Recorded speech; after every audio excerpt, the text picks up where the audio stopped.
says that you can go to a school not of record. And so if an attorney said that reading the current contract, then I'd probably get a new attorney. But if that's what the contract said, that's what you have to go. I think both sides have to go by whatever the contract says. Thank you, Mr. Pearl. The very first thing I would do is motion to fire the attorney.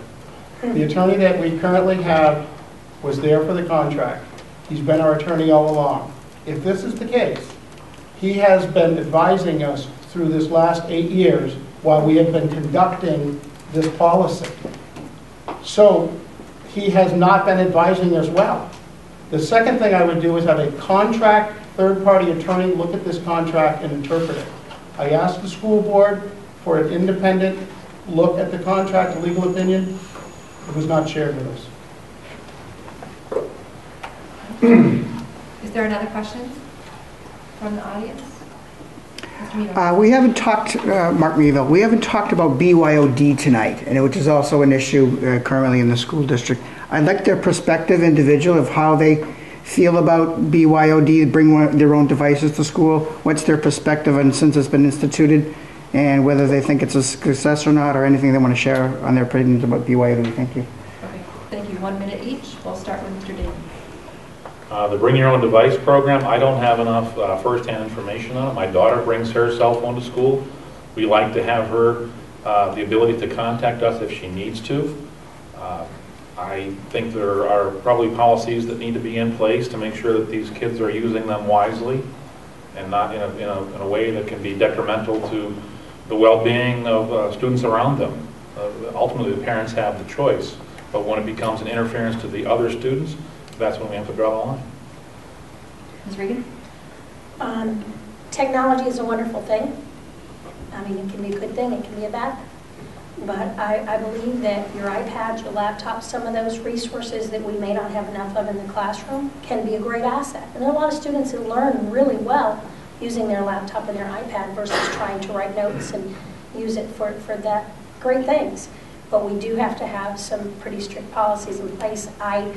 My son takes his cell phone. It's not allowed to be turned on. It is in his backpack, and the only time he's allowed to use it is if there were some sort of major emergency after school where he missed the bus and needed me, or he stayed for a sport and needed me. I have a very different view on that. I love technology, but there are times and places for it, and you need to limit it.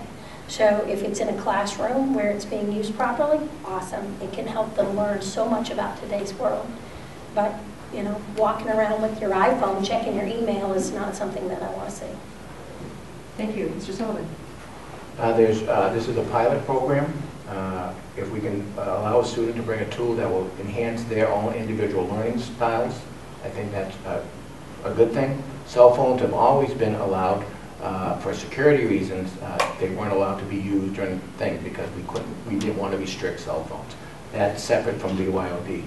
It's a pilot program at each grade level or each school where it's being reviewed, and I certainly was inclined to ask that parent to ask that question at that meeting, and I said I was outvoted on allowing that.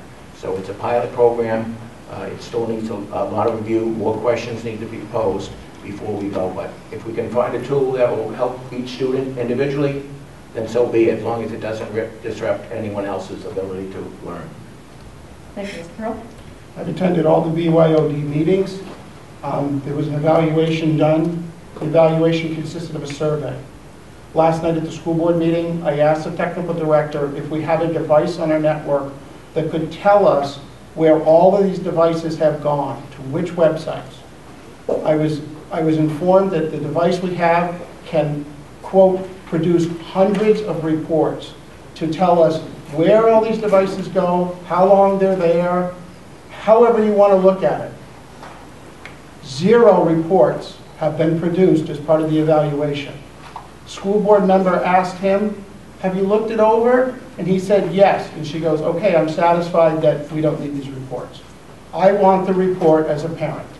I want to see if the kids are wasting time or whether they're going to good sites. Overall, at this point, I'm opposed to it. Thank you. Thank you. Mr. Dubus. Well, I think anytime you can infuse technology into the classroom and it's affordable, it's a great thing. this is in its early stage, and I was at the school board meeting when they did the presentation, and that's all, it's still in the initial stage. We haven't seen any, like Mr. Pearl said, any of the reports or any of the data of what's really going on, and until we do that, it's really hard to evaluate the program. And like Mr. Sullivan said, it's a pilot program, so when we can get that information, more than just a survey, put out to the parents or the students, then I think we can evaluate it, see if it's a good thing. Thank you. I'm going to go forward and ask a couple more prepared questions, and then we'll come back to the audience to see if there are other ones from you. Let's start with Mr. Pearl. 2 minutes on this question. The New Hampshire School Board Association provides guidance to school board members. One suggested provision says that once full discussion has occurred and a board vote has been taken, individual board members should not publicly undermine the decision, even if they voted against the majority. What are your views on this? I guess the question on that would be what undermines the decision.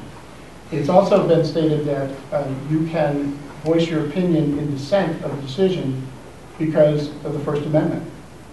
So it does not mean that you have to go around and say that you were in favor of it. I would not undermine the decision of the board by trying to rally voters against that decision or take action against the board.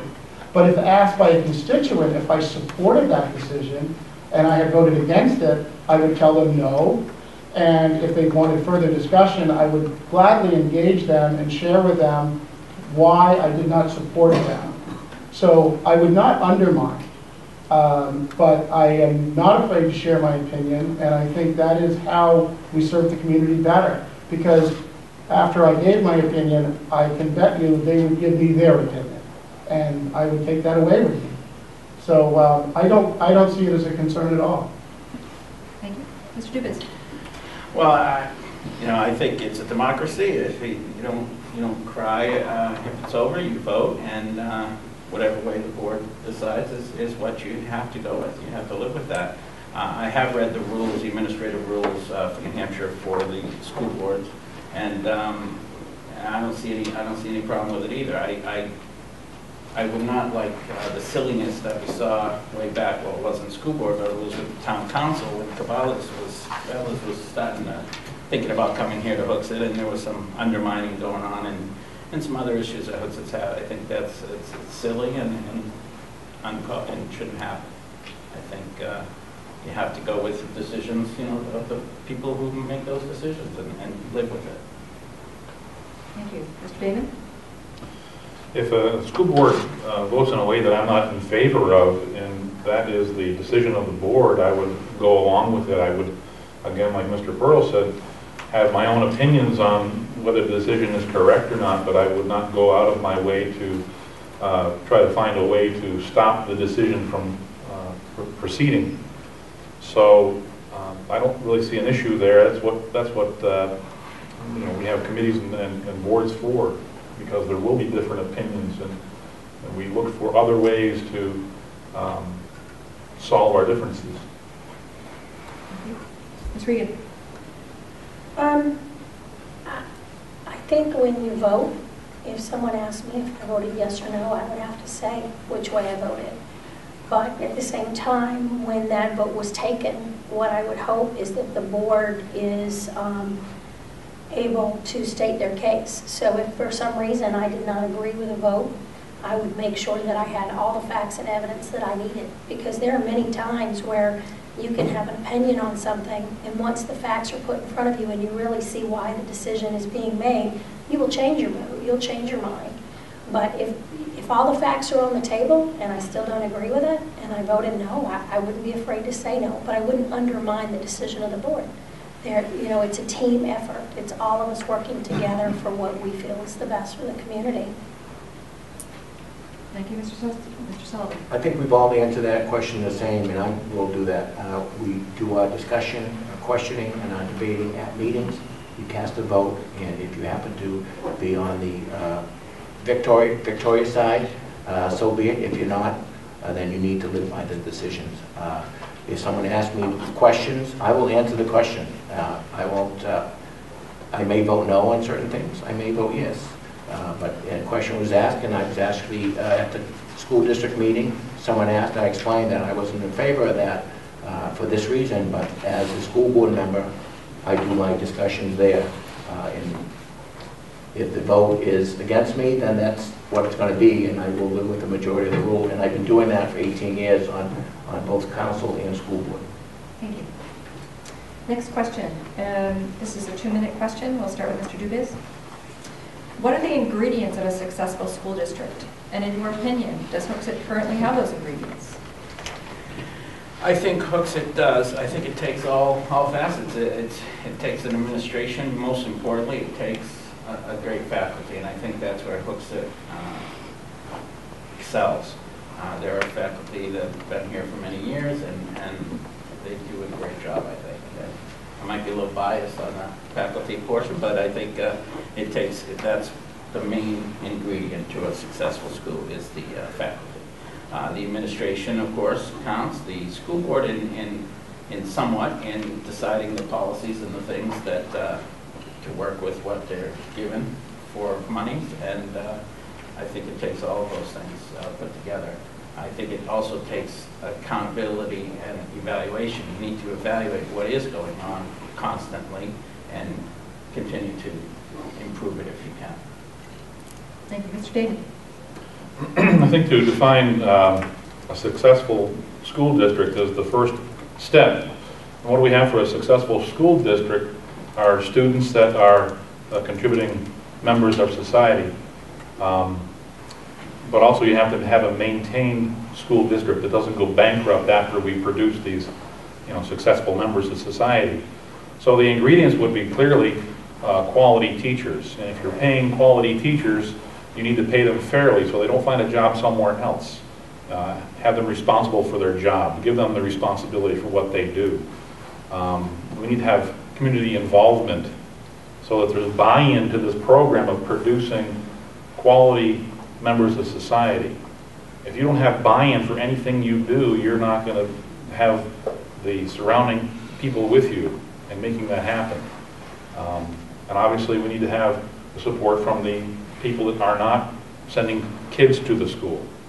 So if we have successful students that are producing quality input to the community, then they'll be happy to provide that education to them. Do I have any time left? Can I just add one thing I forgot to say? I'm sorry.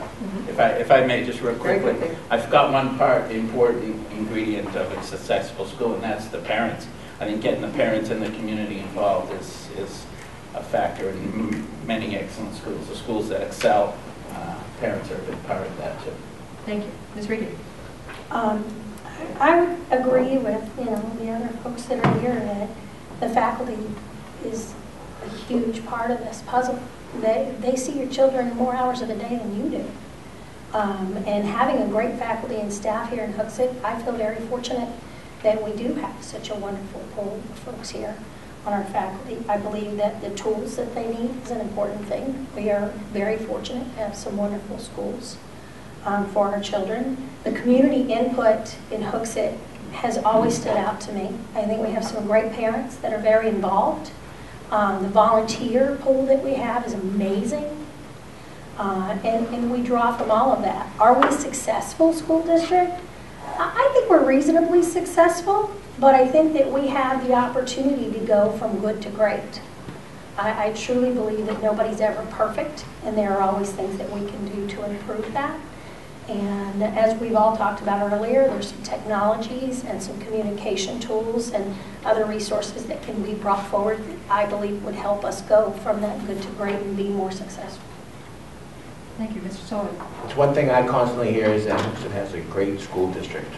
It really does take a village. It takes the parents, the students, the staff, the support staff, paraprofessionals, and it takes all of us because Hooksett, as Mrs. Regan said, has been supportive of the school district, the education of our students, as long as I have. And I'm a product of a great Hooksett school district. The same teachers who taught me are still teaching